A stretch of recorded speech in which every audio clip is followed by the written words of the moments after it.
Look at this black bitch thinking she belongs here. You lost, honey? The maid's entrance is in the back. Derek Patterson holds up his big gulp and grins. It's 9:45 on a Tuesday morning at JR Enterprises, a luxury tech company where the lobby gleams with marble and glass. He dumps the entire drink over her head. Cola drenches the black woman completely. Hair, face, expensive coat. It splashes across the pristine floor. The other white receptionists scream with laughter. "Derek, best prank ever! Thought you were here to mop our toilets!" Wendy Anderson stands there, soaked and shaking. "I need to speak with management." Derek wipes tears from laughing. "Lady, you don't even belong in this building." 10 minutes from now, the company owner walks through that door. He sees what they've done, and he says 3 words that make their world collapse. "Look at this black bitch thinking she belongs here. You lost, honey? The maid's entrance is in the back." Derek Patterson holds up his big gulp and grins. It's 9:45 on a Tuesday morning at JR Enterprises, a luxury tech company where the lobby gleams with marble and glass. He dumps the entire drink over her head. Cola drenches the black woman completely. Hair, face, expensive coat. It splashes across the pristine floor. The other white receptionists scream with laughter. "Derek, best prank ever! Thought you were here to mop our toilets!" Wendy Anderson stands there, soaked and shaking. "I need to speak with management." Derek wipes tears from laughing. "Lady, you don't even belong in this building." 10 minutes from now, the company owner walks through that door. He sees what they've done, and he says 3 words that make their world collapse. Wendy takes a breath, forces herself to stay calm even though cola is dripping down her neck, soaking through her silk blouse. The coat alone cost $2,000, but that's not what hurts. What hurts is the laughter. The way these 3 young white people are looking at her like she's entertainment. "I'd like to file a complaint," she says. Her voice is steady, professional. "What just happened was assault." Ashley Morgan, the blonde receptionist, stops laughing long enough to lean forward on the desk. "A complaint? Do you even have an appointment here? I'm here to meet someone." "Uh-huh." Ashley's smile is pure condescension. "We don't usually get walk-ins from your part of town. This is a private building." Derek is already telling the story to Brittany Collins, the 3rd receptionist. He's making it sound even worse. "She literally walked in here like she was somebody important. I had to put her in her place." Brittany giggles. "That coat is probably fake anyway. Canal Street special." Wendy sets her bag on the counter. The movement is deliberate, controlled. If she loses her temper now, they'll call security. They'll say she was aggressive, threatening, everything they already assume about her. But as she sets the bag down, something catches the light. A keychain, engraved metal that reads, JR Enterprises, Executive Access. None of them notice. "Look," Ashley says, her voice taking on that fake sweet tone that makes everything worse. "I don't know what you think is going to happen here, but our managers are busy. Maybe you should just go home. Change clothes. Come back when you have actual business." 2 more employees walk through the lobby. Brad Mitchell, a white guy in his 30s wearing a polo shirt. Jennifer Thompson, an Asian woman carrying a coffee. They both stop. They see Wendy standing there, drenched in soda, facing 3 smirking receptionists. Brad catches Derek's eye. Derek mouths, "Crazy lady." Brad smirks and keeps walking. Jennifer hesitates just for a second. She sees the stain spreading across the marble, the way Wendy is trembling. Then she looks away and heads to the elevator. Nobody helps. The lobby is filling up now. It's almost 10 o'clock. More employees arriving for work, and Derek Patterson is loving every second of his audience. "You guys won't believe what just happened," he announces loudly. "This woman came in here acting like she owned the place." 8 people are in the lobby now. 9, 10. They're all looking. Wendy can feel every single pair of eyes on her ruined coat, her hair plastered to her head with sticky soda. She looks exactly how Derek wants her to look, humiliated, out of place. "I need to speak with Jonathan Reed," she says, louder this time. The lobby goes quiet for exactly 2 seconds. Then Derek starts laughing, really laughing, the kind where you have to bend over. "Jonathan Reed? You want to talk to Jonathan Reed?" Ashley is laughing too. "Oh my God, she's serious." "Lady," Derek says, wiping his eyes, "Mr. Reed is the CEO, the owner. He doesn't take meetings with random people who walk in off the street." "I'm not random. I need to speak with him." About what? Your little accident? Derek makes air quotes around the word accident. Because I already apologized. It was an accident. You saw it, right, guys? The other employees nod. Of course they saw it. They saw exactly what Derek wants them to have seen. Brittany leans on the desk. What company are you from, anyway? I'm not from a company. So you just walked into a tech company lobby looking to talk to the CEO? Ashley's voice is dripping with disbelief. That's not how this works. Wendy's hands are shaking harder now. She pulls out her phone, tries to make a call. It goes straight to voicemail. Honey, I'm in the lobby, she says quietly. Something happened. Call me back. Derek makes a show of looking shocked. Honey? Who's she calling honey? Brad, who's been watching from near the elevator, calls out, probably her pimp. The lobby erupts. Actual howling laughter. Jennifer Thompson is still standing there. She's not laughing. Her face shows something else. Discomfort, maybe guilt. But she doesn't say anything. Wendy ends the call, puts the phone away. She's trying so hard to maintain her dignity, but it's slipping through her fingers like water. I'd like to use your restroom, she says, to clean up. Ashley shakes her head slowly, like she's talking to a child. Restrooms are for employees and scheduled guests only. There's a McDonald's 2 blocks down. That's when something shifts in Wendy's expression. That's when the professional mask cracks just a little bit. You're denying me access to a bathroom? I'm telling you our policy. I was just assaulted in your lobby. I'm covered in soda, and you won't let me wash my hands? Ma'am? Ashley says, her voice taking on an edge. You're starting to sound aggressive. Brad steps closer. He's got his phone out now, too. You guys seeing this? Wendy looks around. Everyone has their phones out. They're all recording. She's going to be on TikTok by lunch. The angry black woman who came into a tech company and made a scene. That's the story they're already writing. Look at her shaking, Derek says. She's probably going to start screaming in a second. I'm not screaming, Wendy says, but her voice is louder now. She can't help it. I'm asking for basic human decency. Basic human decency? You came in here without an appointment, demanded to see our CEO, and now you're having a meltdown because we can't accommodate you? This is what they do.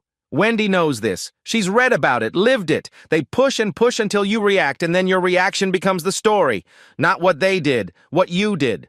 More employees are gathering. The morning shift is in full swing. There are at least 15 people in this lobby now, and every single one of them is watching Wendy Anderson fall apart. A voice cuts through the crowd. What's going on here? Connor Hayes, senior supervisor, white guy in his 40s wearing a button-down shirt and a company lanyard.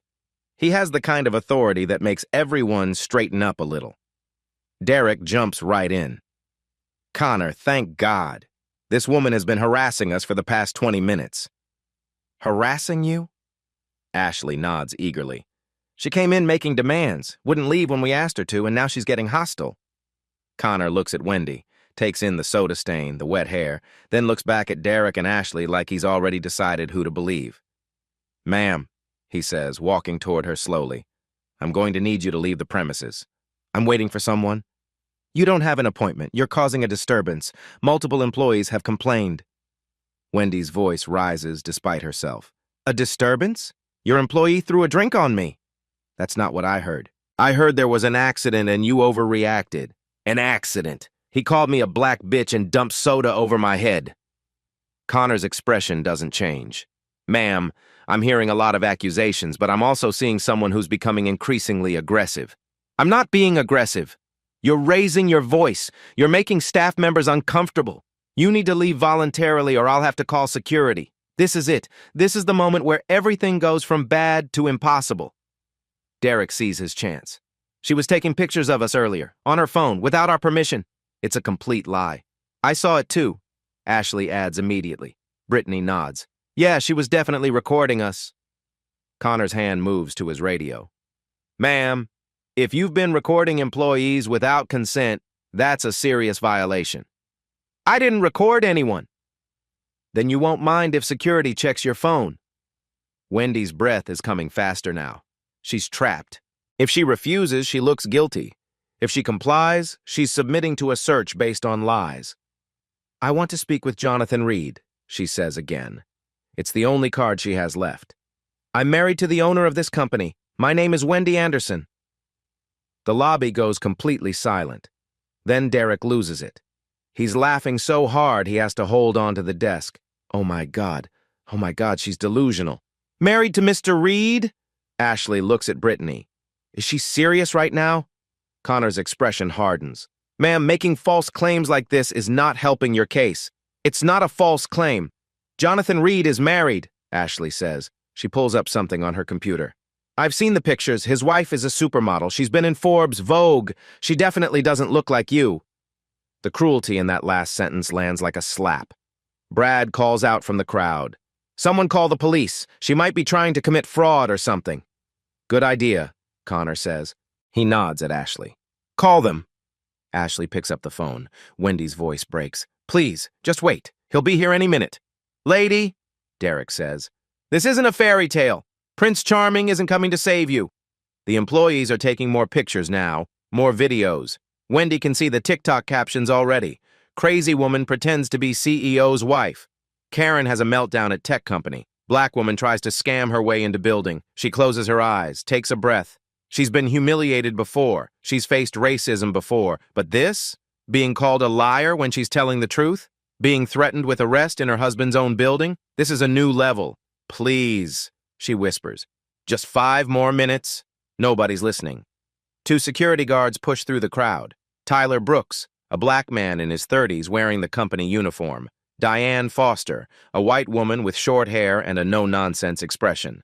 Connor immediately starts briefing them. His version of events is clean, simple, exactly what the guards need to hear to make this go away quickly. Unstable individual.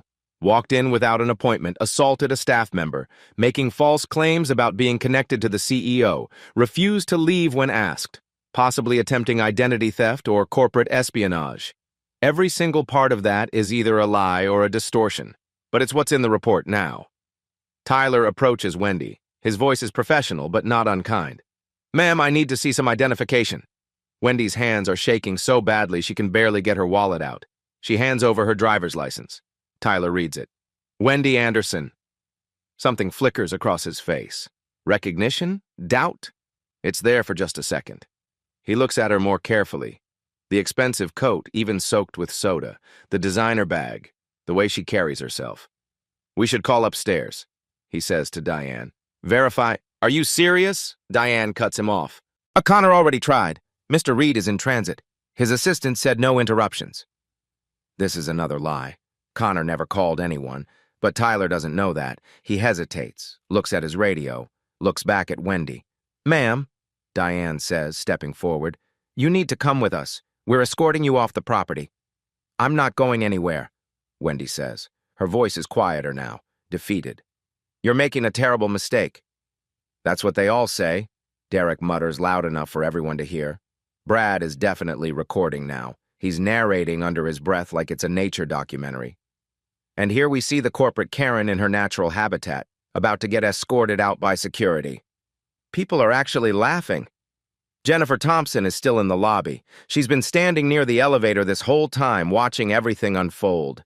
She takes a step forward. Wait. Everyone looks at her. I just think, Jennifer says carefully, maybe we should double-check. She seems really certain and... Ashley cuts her off immediately. Oh my God, Jennifer, don't be naive. Look at her. Does she look like someone Mr. Reed would marry? The words hang in the air. The implication is crystal clear. Someone who looks like Wendy doesn't belong with someone like Jonathan Reed. Jennifer's face goes red. I didn't mean, I just think... You think too much, Brad says. Stay out of it. Jennifer shrinks back. She tried. For about 10 seconds she tried, but the social cost was too high. Her co-workers were turning on her. Better to be silent than to be associated with the problem. Wendy sees it happen, sees the one person who might have helped her decide it's not worth it.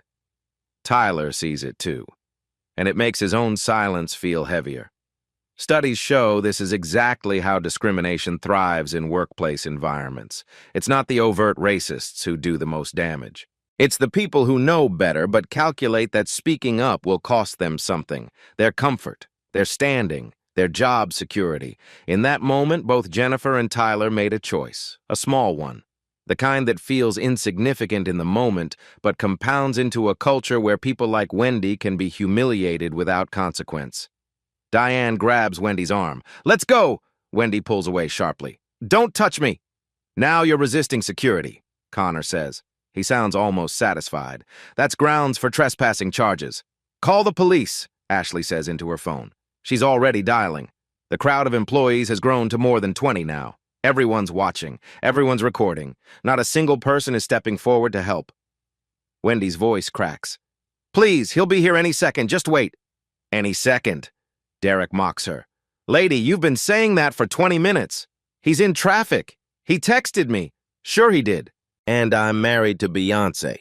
More laughter. Always more laughter. Wendy is surrounded now. Security on either side. Hostile employees in front. The glass doors behind her leading to the street, to escape, to anywhere but here. She could leave.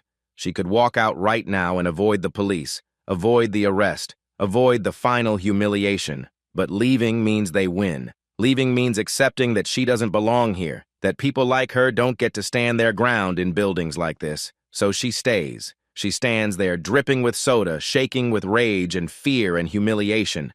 And she stays. Tyler is looking at his radio again. He's got that expression people get when they know something is wrong but can't quite articulate what. "Connor," he says quietly, "I really think we should verify before we... Before we what?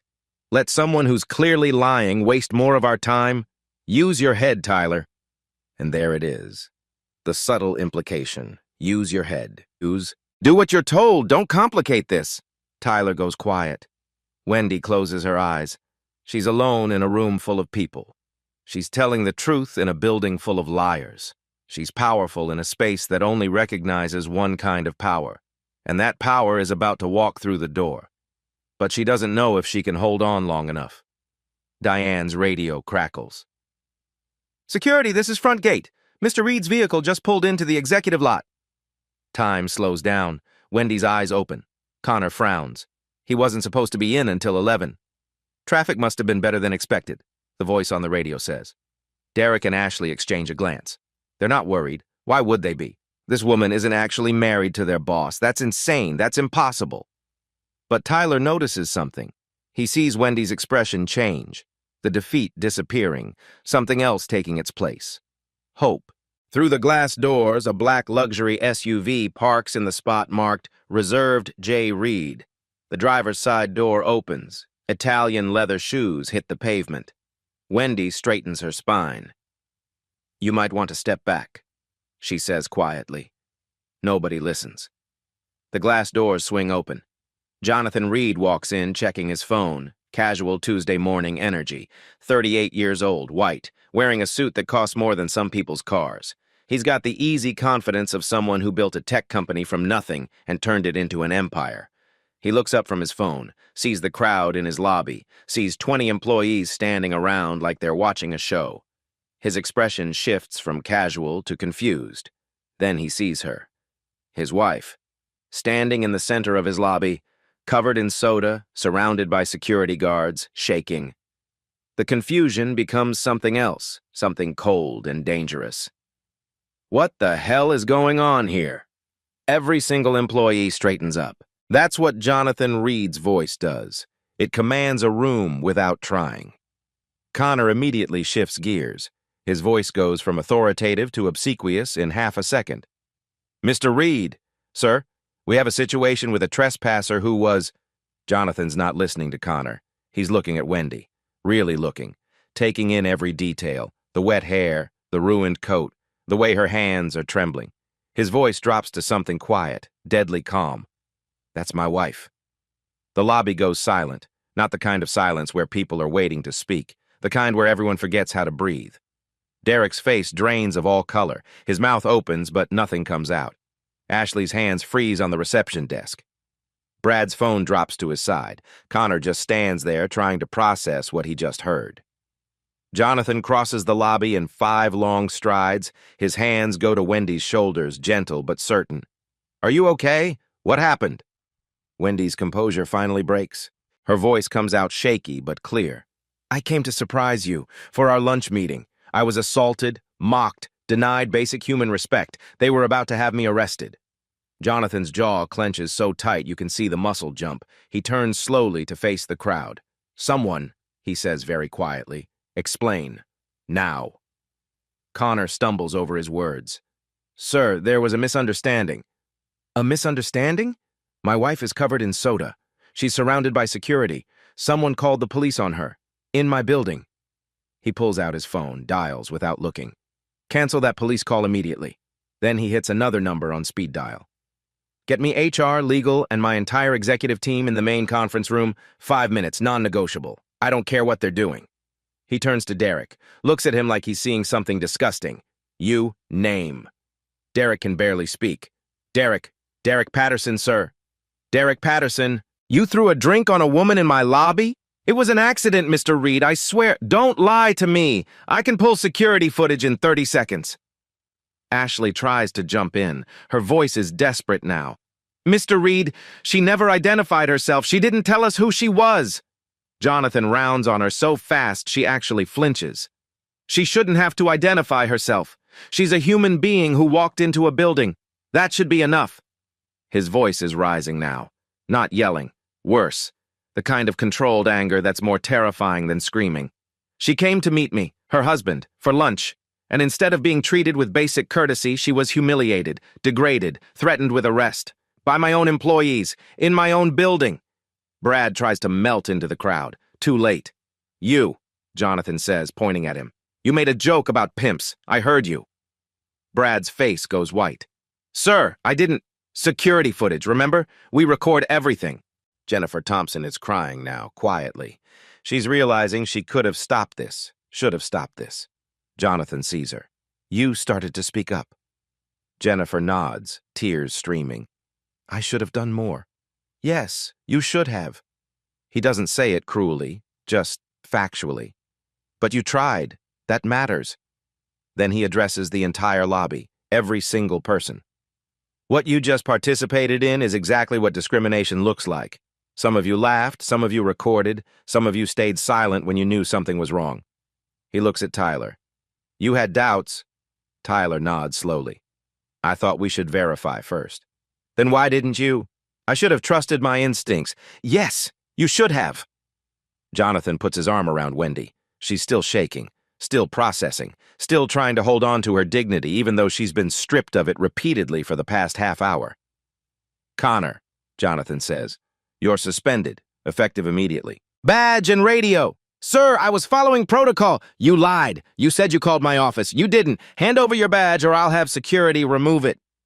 Connor's hands shake as he unclips his badge. The shame is written all over his face. He sets it on the desk and walks toward the exit without another word. "Derek, Ashley, conference room now." They don't move fast enough. "Now!" They scramble, both of them practically running to the elevators. Jonathan looks at Diane. "You tried to physically remove my wife." "Sir, I was just following orders." "Following orders? Where have I heard that before?" His voice is heavy with disgust. "We'll discuss your future with the company later." He turns to Tyler. "You stay. I want a full report of everything you saw." Tyler nods, relief and shame mixed on his face. Jonathan addresses everyone else one final time. "The rest of you get to work. But understand this. Today was a teaching moment. Today you learned what happens when good people stay silent, when bias goes unchecked, when power gets abused." He pauses, makes eye contact with several people in the crowd. "Some of you failed a basic human decency test this morning.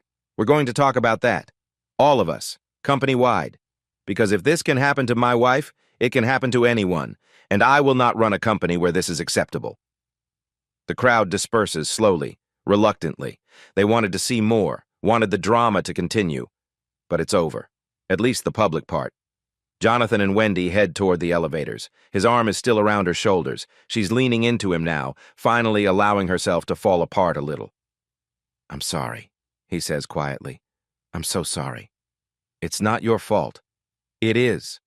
I built this company. I built this culture. Or I thought I did. Clearly I was wrong." The elevator doors close behind them. In the lobby, employees are whispering. Phones are being put away. The show is over, but the consequences are just beginning.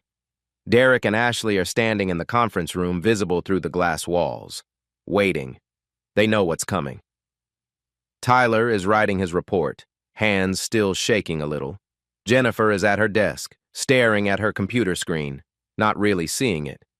Brad has already texted 3 people asking if they think he's going to get fired. And in the lobby, where cola is still drying on expensive marble, there's a sense that something fundamental just shifted. The facade cracked. The comfortable lie that this was a progressive, inclusive workplace just shattered. Because Wendy Anderson walked into this building and got treated like trash, not because she did anything wrong, because of how she looked. And everyone here just learned that actions have consequences. The conference room, glass walls that let the entire office see inside. Jonathan Reed sits at the head of the table. Wendy beside him changed into dry clothes from her car, but you can still see the damage in her eyes. Across from them, Patricia Wilson, HR director, 50-something black woman with glasses and an expression that could freeze fire. Stephen Carter, legal counsel, white, 40s, already taking notes like he's preparing for trial. The security footage plays on the big screen. Every word, every laugh, every cruel joke. Derek calling Wendy a black bitch, the intentional soda dump. Ashley denying bathroom access. Connor lying about calling Jonathan's office. Brad's pimp comment, all of it, captured in 4K. Patricia's face gets harder with every second. Stephen is shaking his head. When the video ends, nobody speaks for a full 10 seconds. "This is textbook hostile work environment," Stephen finally says. "We're looking at potential assault charges, defamation, civil rights violations. If she wanted to sue, she'd win." "I don't want to sue," Wendy says quietly. "I want this to never happen to anyone else." Patricia nods slowly. "Then we're talking about serious systemic changes. Not just firing a couple of people." "Fire them anyway," Jonathan says flatly. "Oh, we're absolutely firing them. I'm talking about what comes after." There's a knock on the door. Derek and Ashley are brought in separately. Derek first. He tries to smile, tries to use charm. "Mr. Reed, I am so incredibly sorry. If I had known—" Jonathan cuts him off. "You had no idea she was my wife, but you knew she was a person. You chose to humiliate her anyway. It was supposed to be a joke." "A joke? You called her a black bitch. You dumped soda on her head. You told her she should be cleaning toilets. What part of that was funny?" Derek has no answer. "You suggested she came from the ghetto, that her coat was fake, that she was here to see her pimp. These aren't jokes. They're racism, plain and simple." "I'm not racist." "Your actions say otherwise." Jonathan leans forward. "You're fired. Effective immediately. Security will escort you out. You have 30 minutes to clear your desk." Derek's face crumples. "Mr. Reed, please, get out." Derek leaves. He's actually crying. Ashley comes in next. She's already crying, makeup running. "I'm so sorry, Mrs. Reed. I didn't know who you were." Wendy speaks before Jonathan can. "Would it have mattered if I was just anyone else? Would you have treated me differently?" Ashley opens her mouth, closes it, opens it again. I don't know." "That's the problem," Wendy says softly. "You don't know. You didn't think. You just assumed." Ashley's sobbing now. "I'm so sorry. I was wrong. I know I was wrong." "You denied me access to a bathroom," Wendy continues. "You called the police on me. You told your co-workers I was aggressive when I was the one who'd been assaulted. You lied multiple times." "I know. I'm so sorry." Patricia speaks up. "Ashley Morgan, you're terminated effective immediately. Same terms as Derek, 30 minutes. Ashley leaves, crying harder. When she's gone, Jonathan stands, paces. He's not done, not even close. "Schedule an all-hands meeting," he tells Patricia. "Everyone, no exceptions. I want every single employee on this call in 30 minutes. "Company-wide?" Stephen asks. "Company-wide." 30 minutes later, 234 employees are logged into a video call. Everyone from the lobby is there. Everyone who saw what happened. Everyone who didn't see but heard about it. Jonathan's face fills the main screen. He doesn't look angry anymore. He looks disappointed, which is somehow worse. Today, my wife experienced racism in our lobby. The call is dead silent. Let me be very clear about something. This isn't about her being my wife. This is about a black woman being treated as subhuman in a space where we claim to value inclusion and diversity. He plays an edited version of the security footage. 3 minutes of the worst moments. Gasps echo through the call. People who weren't there are seeing it for the first time. Derek Patterson and Ashley Morgan have been terminated. Connor Hayes is suspended pending further review. A message pops into the chat.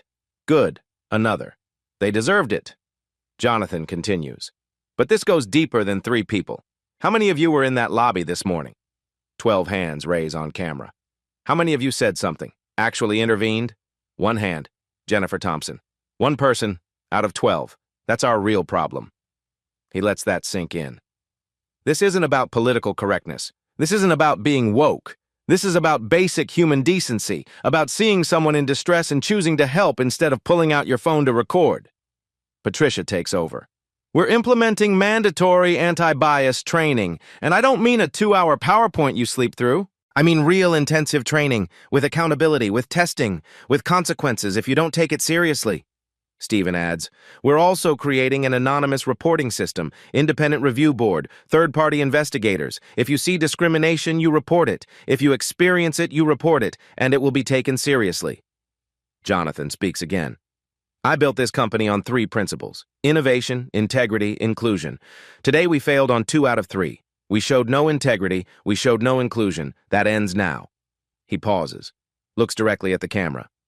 I'm not interested in perfection. I'm interested in accountability. We failed today. I failed because I built a culture where this could happen, where my own employees felt comfortable enough to treat someone this way in our lobby. Someone in the chat asks, what about people who stayed silent? Good question, Jonathan says. To everyone who watched and did nothing, here's what happens now. You get 1 chance. 1. You attend the training. You examine your own biases. You do better. Because next time, silence won't be an option. The meeting ends. The call disconnects. In the conference room, it's just Jonathan, Wendy, Patricia, and Stephen again. Will this actually change anything? Wendy asks quietly. Patricia looks at her seriously. That depends on whether we follow through. Training alone never works. It's training plus consequences plus culture shift plus leadership commitment. Then we follow through, Jonathan says. Whatever it takes. Stephen closes his laptop. I'll draw up the new policies, independent review board charter, reporting system framework. We'll have it ready in 48 hours. They're not done, not even close. But it's a start, 3 months later. The JR Enterprises lobby looks different. Not in obvious ways. The marble is still pristine, the glass still gleams. But something fundamental has shifted. There's a new installation on the main wall, large letters. Innovation, integrity, inclusion. Below it, smaller. We don't just say it, we live it. The reception desk has new faces. Training materials are visible. A QR code on the desk links to the anonymous reporting system. It's not just performative, it's structural. Jennifer Thompson walks through the lobby carrying her coffee. She's wearing a lanyard that says D&I Committee. She's not just on the committee, she leads it. It was Jonathan's idea. Take the person who tried to speak up and give her the power to actually make changes. She's taken it seriously. Monthly audits, staff surveys, regular town halls where people can voice concerns without fear of retaliation. Tyler Brooks is here too, head of security now. He's training new guards on bias awareness, teaching them the same lesson he learned the hard way. When something feels wrong, trust that instinct. We don't just follow orders, he tells the new recruits. We think, we verify, we protect everyone, not just the people we think belong here. Patricia Wilson's HR department has expanded. 2 new team members hired specifically for inclusion work. They're not checking boxes, they're changing systems. The anonymous tip line has been used 47 times in 3 months. Not all serious. Some petty grievances. But 3 legitimate cases of discrimination caught early and addressed before they escalated. That's the point. Catch it early. Address it. Don't let it fester. But what about Derek and Ashley? Derek Patterson lost his job, had trouble finding a new one. His name is attached to that video now. It went viral just like he feared, but not in the way he wanted. His social media went dark for weeks. Then, 6 weeks after getting fired, he posted something. A real apology. Not the, I'm sorry if you were offended kind. The, I was wrong and I'm working to understand why kind. He's in community workshops now. Racial justice training. Not because anyone forced him, because he's starting to understand what he did. Redemption isn't guaranteed. He doesn't deserve forgiveness just because he's learning. But he's learning. That matters. Ashley Morgan followed a similar path. Fired, blacklisted, 6 weeks of silence. Then a LinkedIn message to Wendy. Private, not public virtue signaling. I don't expect forgiveness. I don't expect you to respond. I'm in therapy. I'm examining why I behaved that way. Why I saw you and immediately made assumptions. Why I felt threatened by your presence. I'm listening to black women. Reading, learning. I'm not asking you to absolve me. I'm just telling you that I'm doing the work. Wendy hasn't responded yet. Maybe she will. Maybe she won't. That's her choice. Because here's the truth about redemption. It's not owed. It's earned. And it's not earned for the benefit of the victim. Derek and Ashley's futures aren't Wendy's responsibility to secure. Wendy herself is different now, too. She's at a women's leadership conference, keynote speaker, 500 people in the audience. What happened to me wasn't unique, she says from the stage. It was just filmed. It happens every day, in lobbies, break rooms, elevators, meetings. The question isn't, what would you do if you were me?